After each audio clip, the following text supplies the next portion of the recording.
Hello दोस्तों, veterans नमस्कार। मैं दीवान सिंह। आपको पता है, हमने आपको बताया था कि 28 और 29 तारीख को जो वीकली लिस्ट निकली थी उसमें जो सिंगला साहब वाला केस था वो 97 नंबर पर था। अब क्योंकि वो वीकली लिस्ट थी, उसी में से डेली लिस्ट निकालनी थी।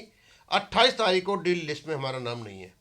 हम वेट कर रहे हैं कि 29 तारीख में हमारा नाम होगा या नहीं होगा, लेकिन अभी तक उसकी लिस्ट नहीं आई है और जैसे ही आएगी हम उसको आपको तो डाल देंगे। अब मैं यहाँ एक दूसरी बात करना चाहता हूँ।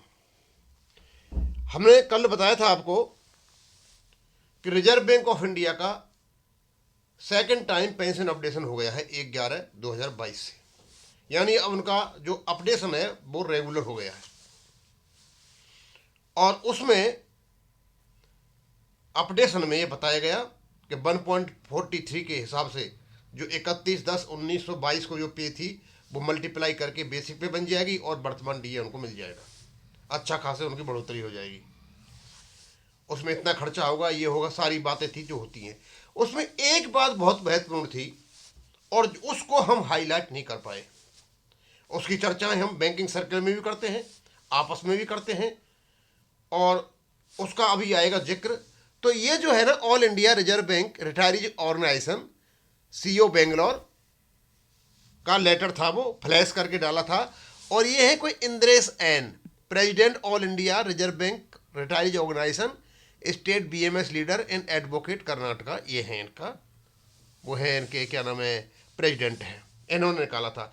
इसमें बहुत बड़ी बात कही और उन्होंने ये बताया कि उनका पेंशन अपडेशन रेगुलर कैसे हो पाया। अब उसको मैं पढ़ के बताऊंगा।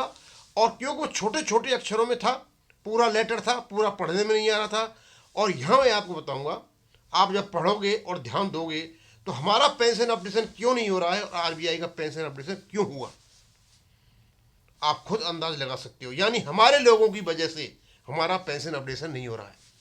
देखो, the revision was able to achieve only because of the persistent efforts of the central BMS leadership, particularly Shri Girish Acharya ji. BMS की जो सेंट्रल लीडरशिप है उसकी वजह से हुआ, और पर्टिकुलर श्रेय देते हैं वो गिरीश आर्या जी को।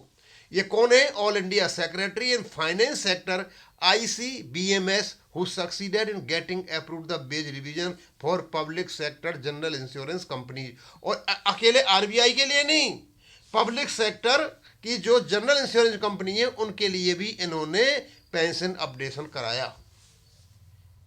दोस्तों, आप सोच सकते हो कि जो एक यूनियन होती है उसके लीडर में कितनी बड़ी ताकत होती है। अपने विश्वास से वो सरकारों का विश्वास जीतते हैं और अपना काम कराते हैं। और गिरीश आचार्य ये जगह नया काम नहीं है। बैंकों में जो फैमिली पेंशन हुई थी वो भी इन्हीं की वजह से हुई थी, और भी बहुत सारे काम बैंकों में इन्हीं की वजह से हुए हैं। अब क्योंकि पेंशन अपडेशन जो है अभी एक तो सब्जुडिस है और कुछ हमारे नेताओं ने अड़ंगा रखा है तो वो नहीं कर पा रहे हैं। अब in which our BMS trade union command majority, और उसमें इनकी जो ट्रेड यूनियन है, आरबीआई की ट्रेड यूनियन बीएमएस में कमांड में है, ज़्यादा लोग हैं वहाँ पर। हमारे यहाँ को तो डरते हैं, ये चाहते हैं कि आर्य जी इधर नहीं आ जाएं, क्योंकि सारे के सारे सिर्फ लोगों का पैसा कटवाते हैं और सारे सारे कम्युनिस्ट माइंडेड हैं। ये इनमें आपस में लगती है, ये हमारा काम नहीं कराते, ये हमारा काम बिगाड़ते हैं। एक बात, आरबीआई का पेंशन अपडेशन 1/11/2022 से होता है केवल और केवल बीएमएस की वजह से, और खास करके गिरीश आर्या जी की वजह से। और उन्होंने public sector general insurance companies का भी पेंशन अपडेशन कराया। लेटर हमारा भी गया हुआ है, मुलाकात हमारे लिए की है, पहले भी की है, फिर की है। आगे श्री बी सुंदरन जी, ये इंद्रेश जी, ये तो Sundaran ji, all India organising secretary central BMS, close proximity with finance minister, further strengthen the effort of all India reserve bank retirees organisation. और ये सुंदरन जी हैं, इनकी अच्छी खासी जानकारी वित्त मंत्री से है। स्वाभाविक सी बात है, जब पास में होंगे तो अपनी बात अच्छी तरह से कह पाएंगे। समझे। और in strengthen the effort of all India reserve bank retirees organisation which pursued the issue at the highest level of governance despite the odds posed by the deep rooted leftist in the bank. इतना बड़ा तमाचा मारा है। मतलब ये सफल इसलिए हो पाए कि इनका विरोध किया था deep rooted leftist in the bank, बैंकों में जो अंदर तक जो जड़ें जमा रखी हैं बरगद के पेड़ की जैसी, ये बैंकों में लेफ्टिस्ट ने इन्होंने विरोध किया था। उस विरोध के बावजूद भी ये अपने सन करा करके लाए। मैं नहीं कह रहा भाई इस चीज को, ये इनका जो लेटर आया था all India reserve bank retirees federation का, उसमें लिखा हुआ है। आगे, retirees are requested not to fall prey to communists who are opposed to Modi government and working for downfall। और रिटायरीज से ये अनुरोध किया है, अपना काम निकलवाना है, हमें किसी से कोई मतलब नहीं है। ये लेफ्टिस्ट जो है केवल और केवल मोदी गवर्नमेंट को टॉपल करने में लगे रहते हैं। इन्होंने वर्कर्स के वेलफेयर से कोई भी लेना देना नहीं है। दोस्तों, आपका पेंशन अपडेशन क्यों नहीं हो रहा है, इसमें सब कुछ साफ सुथरा हो गया। हमारा पेंशन ऐसे नहीं हो रहा क्योंकि ये चाहते हैं, ये बैंकों में जो लेफ्टिस्ट बैठे हुए हैं कि किसी भी हालत से हमारा पेंशन अपडेट नहीं हो, इनके हम क्या नाम लल्लू चप्पो करते रहें, इनके हम तलबे चाटते रहें। शायद समय बदलेगा और ऐसा समय बदलेगा कि ये मार खाएंगे।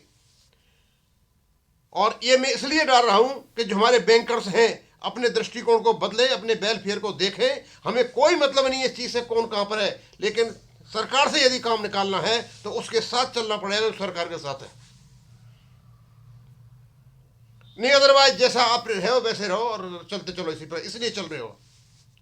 एक आदमी जिस पर विश्वास किया करते थे कि ये आदमी हमारा कुछ काम कराएगा, वो कुछ भी नहीं कराएगा। वो नंबर 1 का दलाल है, वो सिर्फ दलाली करता है। और इसमें पता नहीं किसने पेंशन के कितने बच्चों को उनको बद्दुआ लेकर के इसने मार दिया। ये पेंशन फंड की बात करता है, कहां से आएगा, हिमालय से आएगा, आसमान से आएगा, कहां से आएगा, पता नहीं क्या क्या बातें करता है। शायद अब भी आपकी आंखें नहीं खुले, मैं कुछ नहीं कर सकता। सीधा साधा आरबीआई का 1/11/2022 से पेंशन अपडेशन होता है सेबल और केबल गिरीश आचार्य की वजह से। और स्पष्ट कह रहे हैं कि यहां पर इनका बोलबाला है आरबीआई वालों का, और ये सिर्फ और सिर्फ इनके अपडेशन के लिए अड़ंगे अड़ाए गए थे जो लेफ्टिस्ट हैं बैंकों में, उनके द्वारा। उसके बावजूद भी ये सफल हो गए। सफल क्यों हुए? क्योंकि ये गिरीश आचार्य जी की वजह से, और ये अपने क्या सुंदरन जी की वजह से, जो मैडम फाइनेंस मिनिस्टर के साथ उनके अच्छे संबंध थे। दोस्तों, यदि काम करना है तो संबंध अच्छे बनाने पड़ेंगे, लोगों के साथ उठना बैठना पड़ेगा, गलत रास्ते छोड़ने पड़ेंगे, वो जगह छोड़नी पड़ेंगी जहां आज तक आप फंसे हो। अदरवाइज पेंशन अपडेट तो भूल ही जाओ। इस कोर्ट से नहीं मिला तो ये तरीका दूसरा ये भी है, मिलेगा तब जब आप उस रास्ते पर चलोगे, नहीं चलोगे तो नहीं मिलेगा। यहीं खत्म करूंगा। थैंक यू, धन्यवाद।